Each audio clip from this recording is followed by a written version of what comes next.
नमस्कार। आज जो कहानी प्रस्तुत करने जा रहा हूँ उसका शीर्षक है दिवाली के दूसरे दिन ही घर आ गईं कौशल्या अम्मा। कौशल्या अम्मा को उनका बेटा उपेंद्र अपने घर धनतेरस के दिन दीपावली मनाने के लिए ले गया था। दिवाली होते ही आज दूसरे दिन कौशल्या अम्मा अपने घर आ गई थी। घर आकर उन्हें अच्छा लग रहा था। कौशल्या अम्मा का बेटा एक छोटी सी स्टेशनरी की दुकान चलाता था। उसकी पत्नी रजनी एक सरकारी दफ्तर में क्लर्क थी। उनका शहर के पास एरिया में डुप्लेक्स मकान था। उपेंद्र का एक बेटा अभिषेक था जो अंग्रेजी माध्यम के एक प्राइवेट स्कूल में कक्षा 7 में पढ़ रहा था। बिटिया रागनी भी उसी स्कूल में कक्षा 4 में पढ़ रही थी। कौशल्या पुराने शहर में स्थित अपने मकान में अकेली रहती थी। उस मकान में 4 किराएदार थे जिसका 20,000 रुपया महीना किराया आता था, जिसमें उनका गुजारा आराम से चल जाता था।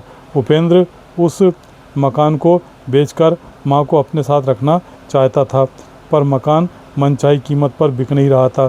कौशल्या अम्मा की दिली इच्छा भी उसे बेचने की नहीं थी, पर बेटे की जिद के आगे मजबूर थी। कौशल्या के पति राघव का 2 वर्ष पहले निधन हो गया था, तो उपेंद्र उन्हें यह सोचकर अपने घर ले गया था कि अब अम्मा को यहाँ नहीं आने देगा।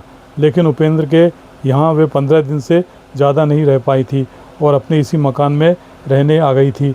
अम्मा के सभी किराएदार अच्छे थे, सब अम्मा का ख्याल रखते थे। मोहल्ले में सब आपस में मिलजुल कर रहते थे। अम्मा का पूरा दिन उन सबके बीच निकल जाता था। उन्हें ज़रा भी बोरियत नहीं होती थी। सुबह शाम मंदिर चली जाती थीं, अपने हाथ से अपना मनपसंद खाना बनाती थीं और खुश रहती थीं।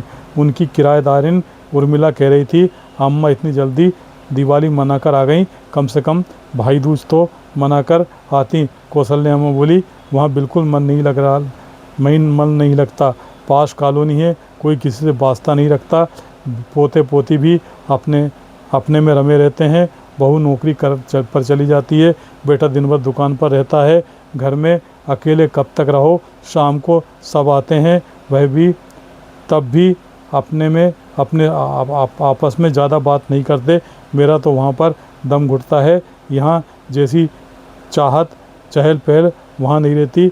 यहाँ से बाज़ार कितना पास है, जबकि वहाँ से बाज़ार बहुत दूर है। फिर बहू के हाथ का बना खाना मुझे अच्छा नहीं लगता, इसलिए यहाँ आ जाती हूँ। जब तक हाथ पैर चल रहे हैं तब तक यहीं तुम लोगों के बीच में रहूँगी। और फिर उपेंद्र आता जाता बना रहता है। कौशल्या अम्मा यह कहते हुए बोली, मंदिर की आरती का समय होने जा रहा है, चलती हूँ।